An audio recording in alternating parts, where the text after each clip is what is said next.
Trading strategy discuss करने वाला हूं जो आपको राइट एंट्री और इमीडिएट मूवमेंट प्रोवाइड करते हैं। इमीडिएट मूवमेंट कैच करने के लिए मैंने एक यहाँ पर खास इंडिकेटर यूज किया है। ये स्ट्रेटेजी सिर्फ इक्विटी में नहीं, ये स्ट्रेटेजी कमोडिटी मार्केट में भी उतने ही अच्छे तरीके से काम करती है। ये स्ट्रेटेजी शाम को भी डिप्लॉय कर सकते हैं और मैं इस स्ट्रेटेजी में आपको एग्जाम्पल कमोडिटी मार्केट्स के ही दिखाने वाला हूँ। लेकिन स्कैल्पिंग के लिए दो चीजें आपकी नेसेसरीली फुलफिल होनी चाहिए। पहला, प्रोडक्ट थोड़ा वॉलेटाइल होना चाहिए। दूसरा, हाय फ्रेंड्स, वेलकम टू अपसर्च। दोस्तों, स्कैल्पिंग एक ऐसा ट्रेडिंग फॉर्म है जिसके लिए या तो आपकी प्रैक्टिस बहुत ही मजबूत होनी चाहिए और या फिर आपकी ट्रेडिंग स्ट्रैटेजी इतनी जबरदस्त होनी चाहिए कि आपका कॉन्फिडेंस हमेशा हाई पे रहना चाहिए, आपका कॉन्फिडेंस हमेशा चरम सीमा पे रहना चाहिए। रीजन बीइंग, आपका ट्रेडिंग वॉल्यूम बहुत हाई होता है और you are only looking for a few points. चाहे हम इक्विटी की बात कर रहे हो, इंडेक्स की बात कर रहे हो, करेंसी की बात कर रहे हो या कमोडिटी की बात कर रहे हो, आपको कम पॉइंट्स पे बहुत बड़ा वॉल्यूम प्ले करना होता है और ये थोड़े से पॉइंट्स हियर या there, this is going to decide your entire day, this is going to decide your entire outcome of this strategy. दोस्तों, अगर कोई और form of trading, Commonwealth Games है, एशियन गेम्स है, तो scalping I would say is a kind of Olympics.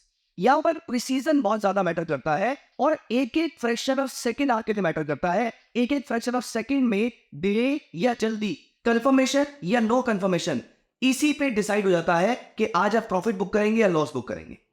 And I personally understand this because I have felt that a huge emotional burden, ऊपर से लगातार वॉलेटाइल मूव्स, ये सारी चीजें आपकी स्कैल्पिंग को सिर्फ डिफिकल्ट बनाती है। दोस्तों, यहां पर अगर आपकी कोई एक चीज हेल्प कर सकता है वो है एक स्ट्रॉन्ग स्ट्रेटेजी। एक ऐसी स्ट्रेटेजी जिसको आपने टेस्ट कर रखा हो, एक ऐसी स्ट्रेटेजी जिसमें आपने बहुत बार ट्रेड्स चेक किए हो। सबसे इंपॉर्टेंट बात, एक ऐसी स्ट्रेटेजी जो आपको इमीडिएटली मोमेंटम में बिठा दे। स्कैल्पिंग में मोमेंटम कैच करना, with in fraction of second पे उस पर राइड करना और अगले कुछ मिनटों के अंदर ही या कुछ सेकंड्स के अंदर ही उसमें से एग्जिट कर जाना is a very very important as well as decisive thing. दोस्तों, आज मैं आपके साथ एक ऐसी ही ट्रेडिंग स्ट्रेटेजी डिस्कस करने वाला हूं जिस पे मेरा कॉन्फिडेंस लेवल हाई है। एंड ऑफ कोर्स वो स्ट्रेटेजी जो आपके फेवर में काम कर रही है, जो आपके लिए काम कर रही है और लंबे टाइम से आपको प्रॉफिट दे पा रही है। ऑफ कोर्स कोई भी स्ट्रेटेजी होली ग्रेल नहीं होती है, लेकिन ऐसी कोई स्ट्रेटेजी जो लंबे टाइम तक आपको ज्यादा प्रॉफिट दे पा रही है कंपेयर टू स्टॉप लॉसेस के, नेट नेट आपके अकाउंट को प्रॉफिटेबल रख पा रही है, ऐसी स्ट्रेटेजी पे आपका कॉन्फिडेंस हाई होना लाजमी है। गाइस, आज मैं आपके साथ एक ऐसी ट्रेडिंग स्ट्रेटेजी डिस्कस करने वाला हूं जिसमें मेरा कॉन्फिडेंस लेवल हाई है और वो कॉन्फिडेंस लेवल हाई करते हैं उससे कुछ इंडिकेटर्स, उन इंडिकेटर्स के सेटअप, उन इंडिकेटर्स के नंबर्स जो आपको राइट एंट्री और इमीडिएट मूवमेंट प्रोवाइड करते हैं। दोस्तों, इस स्ट्रेटेजी की सबसे खास बात है इमीडिएट मूवमेंट और उसके लिए इमीडिएट मूवमेंट कैच करने के लिए मैंने एक यहाँ पर खास इंडिकेटर यूज किया है जो मैं आपको अगले कुछ मिनटों के अंदर बताने वाला हूं। तो दोस्तों, without any delay let us start talking about this strategy and I am opening by broking terminal, जहां पर मैं अपने चार्ट पर लेकर चलूंगा आपको और यहां पर हम पता करेंगे कौन से टाइप के प्रोडक्ट में एंट्री लेनी है, किस लेवल पे एंट्री लेनी है और कितना प्रॉफिट आप एक्सपेक्ट कर सकते हैं। दोस्तों, इस स्ट्रेटेजी की सबसे खास बात यह है कि ये स्ट्रेटेजी सिर्फ इक्विटी में नहीं, ये स्ट्रेटेजी कमोडिटी मार्केट में भी उतने ही अच्छे तरीके से काम करती है। इसका मतलब आप सुबह 9:15 से 3:30 तक की ट्रेडिंग कर पाएंगे ऐसा जरूरी नहीं है। अगर आप कहीं पे वर्किंग प्रोफेशनल है और आपको शाम को टाइम मिलता है तो आप ये स्ट्रेटेजी शाम को भी डिप्लॉय कर सकते हैं और मैं इस स्ट्रेटेजी में आपको एग्जांपल कमोडिटी मार्केट्स के ही दिखाने वाला हूं। लेकिन ये स्ट्रेटेजी उतने ही अच्छे तरीके से इक्विटी मार्केट में भी काम करती है। सिर्फ एक कंडीशन आपको फॉलो करनी है, जिस भी प्रोडक्ट में आप इसको ट्रेड करने वाले हैं, you have to make sure that product has a high beta. इसका मतलब ये प्रोडक्ट ज्यादा वॉलेटाइल होगा। आप एक आईटीसी जैसे शेयर के इंट्राडे में इसको ट्रेड नहीं करेंगे। रादर आई वुड से निफ्टी की जगह इसका अच्छा प्रोडक्ट रहेगा बैंक निफ्टी और फिन निफ्टी। निफ्टी नेक्स्ट 50 अगर आपको उस पर लिक्विडिटी मिल जाती है तो सेंसेक्स, निफ्टी, इनसे अच्छा प्रोडक्ट है bank Nifty, fin Nifty, mid cap Nifty, Nifty next 50 और या फिर मैं जो आपको एग्जांपल दिखाने वाला हूं जहां पर मैं इसका सबसे ज्यादा इस्तेमाल करता हूं वो है कमोडिटीज। और कमोडिटी में भी मैं ऐसी कमोडिटी चूज करता हूं जिसमें वोलेटिलिटी बहुत ज्यादा हाई होती है। तो आइए मैं अब आपको अपने चार्ट पर लेकर चलूंगा और मैं इसको दिखाऊंगा कमोडिटी मार्केट में, लेकिन आपको इस स्कैल्पिंग स्ट्रेटेजी के सारे रूल्स को अपने पास लिख के रखना है क्योंकि वो सारे के सारे रूल्स बहुत इंपॉर्टेंट है। और इसीलिए मेरा सजेशन ये रहेगा कि आप जहां पर भी इस वीडियो को देख रहे हैं उसके साथ साथ अपने ब्रोकिंग टर्मिनल को ओपन कर लीजिए। तो यहां पर मैं ओपन करता हूं इनमें से किसी एक कमोडिटी का चार्ट, वो कमोडिटी जो ज्यादा वोलेटाइल है। और इंडिया में देखिए स्कैल्पिंग के लिए दो चीजें आपकी नेसेसरीली फुलफिल होनी चाहिए। पहला, प्रोडक्ट थोड़ा वोलेटाइल होना चाहिए। दूसरा, उसमें अच्छी खासी लिक्विडिटी होनी चाहिए। तो मैं यहां पर आपको दिखाऊंगा ऐसी दो कमोडिटीज जिसमें वॉल्यूम भी है, एज एन लिक्विडिटी भी है, और इसमें वोलेटिलिटी भी है। नेचुरल गैस में वोलेटिलिटी भरपूर है लेकिन लिक्विडिटी कभी कभी कम रहती है। लेकिन दो प्रोडक्ट्स कमोडिटी मार्केट में ऐसे हैं जो वोलेटाइल भी है, लिक्विड भी है, क्रूड ऑयल एंड सिल्वर। दोस्तों मैं पर्सनली इस स्ट्रेटेजी को क्रूड और सिल्वर पे यूज करूंगा और यहां पर मैं आपको उसी के एग्जांपल यहां पर दिखाने वाला हूं जिस तरीके से मैं इसको यूज करता हूं। तो दोस्तों मैं यहां पर आपको लेके चलता हूं सिल्वर के चार्ट पे। Rule number 1, you will be using a very short term time frame. तो मैं यहां पर यूज कर रहा हूं सिल्वर का chart on a 2 minutes time frame. वैसे आप 1 मिनट, 3 मिनट, 5 मिनट कोई भी यूज कर सकते हैं। अगर आप 5 मिनट या इससे ऊपर का टाइम फ्रेम यूज करेंगे तो यहां पर आपको स्कैल्पिंग नहीं, इंट्राडे ट्रेडिंग कहलाएगी। सक्सेस रेट में कोई कॉम्प्रोमाइज नहीं आएगा लेकिन आपका प्रॉफिट आने में कुछ मिनट या फिर आधे से पौना घंटे के आसपास लग सकता है। तो यहां पर मैं पर्सनली यूज कर रहा हूं 2 मिनट्स का चार्ट और ये मैंने सिल्वर माइक्रो का करंट मंथ का कॉन्ट्रैक्ट लगा लिया। Silver micro, silver mini, silver कोई भी आप कॉन्ट्रैक्ट लगा सकते हैं, उससे फर्क नहीं पड़ता है। मैं यहां पर आपको सिर्फ स्ट्रेटेजी डेमोन्स्ट्रेट करना चाहता हूं। अब यहां पर मुझे एक डाउनवर्ड मूव या एक अपवर्ड मूव कैच करना है। तो यहां पर सबसे पहले मैं अप्लाई करता हूं मूविंग एवरेज का क्रॉसओवर। और यहां पर इस मूविंग एवरेज के क्रॉसओवर के लिए आप जो मर्जी मूविंग एवरेजेस लगा सकते हैं, लेकिन एक कंडीशन मीट करना जरूरी है कि आपकी मूविंग एवरेज 1 और मूविंग एवरेज 2, जो कि मैं ईएम में यूज करता हूं, इन दोनों का गैप कम से कम 1:3 होना चाहिए। और मूविंग एवरेज मिनिमम, पहली मूविंग एवरेज कम से कम 5-6 से ऊपर होनी चाहिए। तो इसका मतलब अगर आप पहली मूविंग एवरेज 7 यूज कर रहे हैं तो दूसरी अप्रोक्सीमेटली 21 के आसपास यूज करेंगे या 20 के आसपास यूज करेंगे, इतना चलेगा। तो फॉर एग्जाम्पल यहां पर मैंने लगाया EMA cross. By default EMA cross is 9:26। मैं इसको एज इट इज रहने देता हूं। मैं थोड़ा सा आपको दिखाने के लिए इनकी लाइंस को डार्क कर रहा हूं। अब आप यहां पर सोच रहे होंगे कि मूविंग एवरेज का क्रॉसओवर तो मैं ऑलरेडी मालूम है। दोस्तों यहां पर बात मूविंग एवरेज से क्रॉसओवर की नहीं हो रही है। ये मुझे सिर्फ ये बताएगा कि मुझे ट्रेड लेना किस डायरेक्शन में है, बुलिश या बेयरिश। लेकिन ट्रेड तो बहुत सारे बनेंगे इसके अंदर। इसको शॉर्टलिस्ट कैसे करना है, ये है यहां पे तुरुप का एक। हमें चाहिए हाईएस्ट मोमेंटम ट्रेड्स। इसके लिए मैं यहां पर यूज करूंगा average directional index indicator. Technical analysis कहता है कि एडीएक्स इंडिकेटर की वैल्यू जब 20 से ऊपर होती है देन दिस टेल्स यू कि मार्केट में मोमेंटम शार्प है। और अगर ये वैल्यू 20 से नीचे होती है तो ये बताता है कि मार्केट में मोमेंटम वीक पड़ रहा है। ये तो वही बेसिक टेक्निकल एनालिसिस की बात। लेकिन यहां पर मैंने थोड़ी सी बैक टेस्टिंग करके ये पता लगाया। मैंने जब इस इंडिकेटर को टेस्ट किया बहुत सारे डेटा पॉइंट्स पे, बहुत सारे प्रोडक्ट्स पे, चाहे कमोडिटीज, इक्विटी, सभी पे, मैंने ये पाया कि 20 के ऊपर मोमेंटम बिल्ड होना स्टार्ट होता है। लेकिन ऐसे बहुत ही कम ट्रेड्स होते हैं जब वो एडीएक्स 40 तक पहुंच जाए और वो मोमेंटम इतना शार्प रहे। और अगर ये मोमेंटम इतना शार्प रहेगा तो 20 के ऊपर आपकी पोटेंशियल एनर्जी काइनेटिक एनर्जी में कन्वर्ट हो रही होती है। लेकिन 40 से ऊपर जाने पर आपकी काइनेटिक एनर्जी इतनी ज्यादा शार्प होती है कि इसका फोर्स इसको खींच के डायरेक्शन के अंदर लेकर चला जाएगा। तो आपके लॉस के चांसेस बहुत कम हो जाते हैं इसके अंदर। और यहां पर मैं आपके सामने लगा रहा हूं एडीएक्स। सोचिए अगर कोई बाइक को कभी आपने गिरते हुए देखा होगा तो यहां पर जब वो स्लिप होती है तो अपनी काइनेटिक एनर्जी से ही फ्लो करती रहती है, बहुत दूर तक वो बिल्कुल शार्पली चलती रहती है क्योंकि वो मोमेंटम कैरी कर रही है पिछली वाली स्पीड का। अब यहां पर मैंने एवरेज डायरेक्शन इंडेक्स इंडिकेटर लगाया। ये इंडिकेटर आपके सामने है, लेकिन यहां पर मैं एक हॉरिजॉन्टल लाइन क्लिक कर देता हूं और डबल क्लिक करके मैं इसका पैरामीटर चेंज कर देता हूं। Let me make it 40।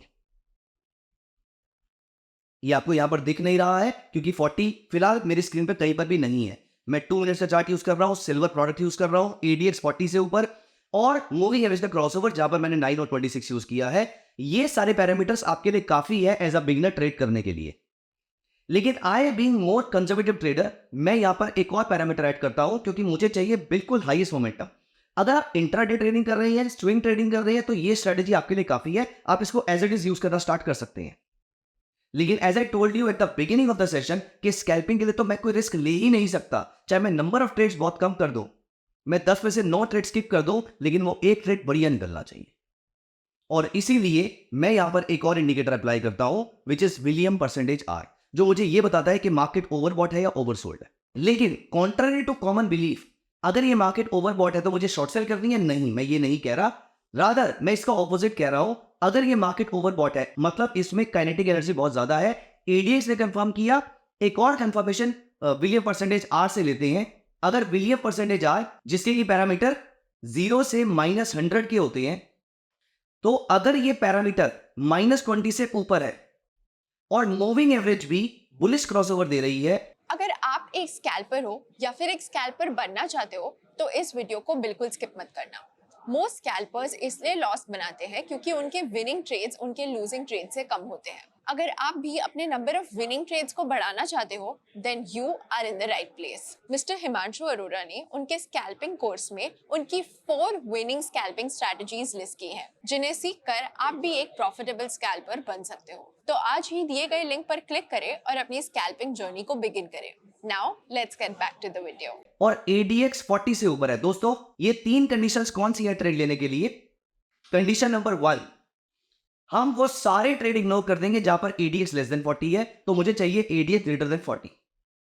ADX 40 से ऊपर गया, अब या तो यहां पर बुलिश ट्रेंड होगा या बियरिश ट्रेंड होगा। मूविंग एवरेज से कंफर्मेशन लीजिए, मूविंग एवरेज बुलिश है या बियरिश है। बुलिश क्रॉसओवर में है, बियरिश क्रॉसओवर में है। 9 ग्रेटर देन 26 मतलब बुलिश क्रॉसओवर, 9 लेस देन 26 मतलब बियरिश क्रॉसओवर। और एक और सेकंड कंफर्मेशन प्रोवाइड करेगा विलियम परसेंटेज आर, लेकिन यहां पर मैंने विलियम परसेंटेज आर के पैरामीटर्स को थोड़ा सा रिफाइन किया है। बाकी सबके पैरामीटर सेम है, तो मैंने विलियम परसेंटेज आर को 140 कर दिया और यहां पर मैं 2 हॉरिजॉन्टल लाइंस क्लिक कर देता हूं और इन दोनों का नंबर रहेगा, पहले ऊपर वाले का रहेगा -20 और नीचे वाले का रहेगा -80। वैसे आप इसको इनके स्टाइल के पैरामीटर्स में जाके भी चेंज कर सकते हैं, लेकिन फिलहाल मैंने यहां पर हॉरिजॉन्टल लाइन आपके सामने प्लेस करी है सो दैट आपको क्लियरली यहां पर दिखे। अब यहां पर मैं दोबारा कंडीशन रिपीट कर रहा हूं। पहला, एडीएस ग्रेटर देन 40। दूसरा, मूविंग एवरेज का बुलिश या बियरिश क्रॉसओवर, उसी डायरेक्शन में विलियम परसेंटेज आर का मूव। मैं आपको यहां पर बुलिश ट्रेड का एग्जांपल बताता हूं। सिल्वर के 2 मिनट चार्ट पे बुलिश ट्रेड कब बनेगा? जब एडीएक्स 40 से ऊपर रहेगा, 9 EMA greater than 26 EMA and William percentage R above -20। देखते हैं यहां पर कैसा मिलता है हमें ट्रेड। तो यहां पर पीछे चलते हैं, हम लाइव मार्केट से थोड़ा सा पीछे जा रहे हैं।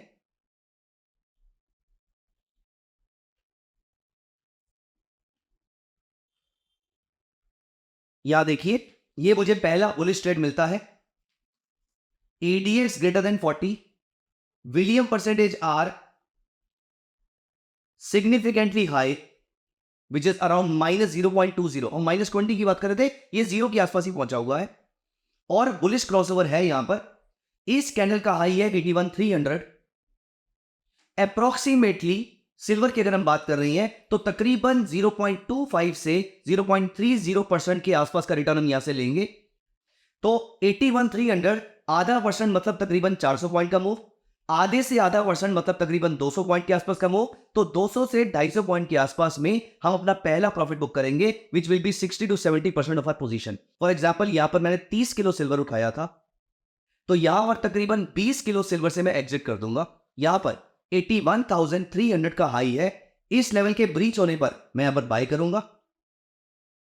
और यहां पर आप देखिए, थोड़ी देर में ही 1242 के बाद इसने ब्रेकआउट दिया आपको 1258 पे, और 1258 के बाद अगली कैंडल में 65 रुपीज एंड करते करते करते तकरीबन 81,355, और इसके ऊपर आप थोड़ी देर में देखिए 81,559 सीधा अगली 4 कैंडल्स के अंदर अगले 8 मिनटों के अंदर आ जाता है।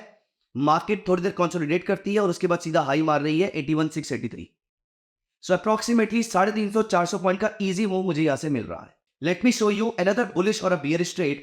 पीछे चलते हैं हम यहां पर भी मुझे बुलिश ट्रेड मिलता है, लेकिन ये कैंडल का हाई ब्रीच ही नहीं होता है। इसको छोड़ देते हैं क्योंकि हमारा हाई ब्रीच होना बहुत जरूरी है। रादर अगर हम 2 मिनट्स का चार्ट देख रहे हैं तो हाई ब्रीच होने के ऊपर 30 सेकंड्स मार्केट का सस्टेन करना भी जरूरी है। तो यहां पर पिछला ट्रेड देखते हैं। अब यहां पर हमें ट्रेड को मिलता है लेकिन ये ट्रेड बियरिश है। ये ग्रीन कैंडल को देखिए जहां पर ADX 40 से ऊपर गया है। इस ग्रीन कैंडल का लो इज 80,413। इस कैंडल का लो ब्रीच होता है 413 का लो ब्रीच होता है। इस समय William percentage R is also -88.91 which is 80 से नीचे का ही लेवल है। अगली कैंडल में मुझे 105 का मूव मिलता है। थोड़ी देर के बाद मुझे 94 पॉइंट्स का मूव मिलता है। 8413 के नीचे ये मार्केट थोड़ी देर में ही 10 मिनट के अंदर ये मार्केट नीचे लो लगाती है 8265 का। इंटरेस्टिंग बात अब हम ये समझ लेते हैं कि अगर हमारा स्टॉप लॉस कटेगा तो वो कितना हो सकता है। जैसे ही आपका William percentage R sell trade में -80 से वापस ऊपर जाए, आप पोजीशन से एग्जिट कर दीजिए, या फिर ADX आपका 40 से नीचे आ जाए, पोजीशन से एग्जिट कर दीजिए, या फिर आपका EM में वापस उल्टा क्रॉसओवर दे दे, पोजीशन से एग्जिट कर दीजिए। इनमें से जो कुछ भी पहले हो जाए सबसे पहले पोजीशन से एग्जिट कर दीजिए। इंटरेस्टिंगली आपका लॉस, अगर हम सिल्वर में 200, 250, 300 पॉइंट्स के प्रॉफिट की बात कर रहे हैं, आपका लॉस 100 पॉइंट से ऊपर का नहीं होने वाला। यहां पर अगर हम नोटिस करें, इस लेवल पे मैंने 8413 के नीचे सेल किया था, और यहां पर जब मेरा स्टॉप लॉस कटा, ये मार्केट ने मुझे एग्जिट कराया 8403 पे। मैं तब भी 10 पॉइंट का प्रॉफिट लेके निकल रहा हूं। मैं मान लेता हूं ये स्लिपेज में निकल गया तो मैं कॉस्ट टू कॉस्ट मार्केट से बाहर हो गया। Let me show you a couple of more trades here. यहां देखिए मुझे बुलिश ट्रेड मिलता है। ADX 40, William percentage R -4, moving average crossover bullish, 8378 के ऊपर बाय, फॉर एग्जांपल 8380 के ऊपर बाय। थोड़ी देर में ये मार्केट चल रही है 8777, तकरीबन 350 पॉइंट के आसपास का मूव, 400 पॉइंट के आसपास का मूव। यही एग्जांपल हम क्रूड ऑयल में देखते हैं एक बारी। तो यहां पर मैं क्रूड ऑयल ऑगस्ट फ्यूचर पे चलता हूं। सेम स्ट्रेटेजी यहां नोटिस करते हैं। ADX more than 40, perfect. यहां पर भी मैं दो क्रूड ऑयल में पहले मैं ट्रेड इनिशिएट करने से पहले मैं दो लाइंस क्लिक कर लेता हूं।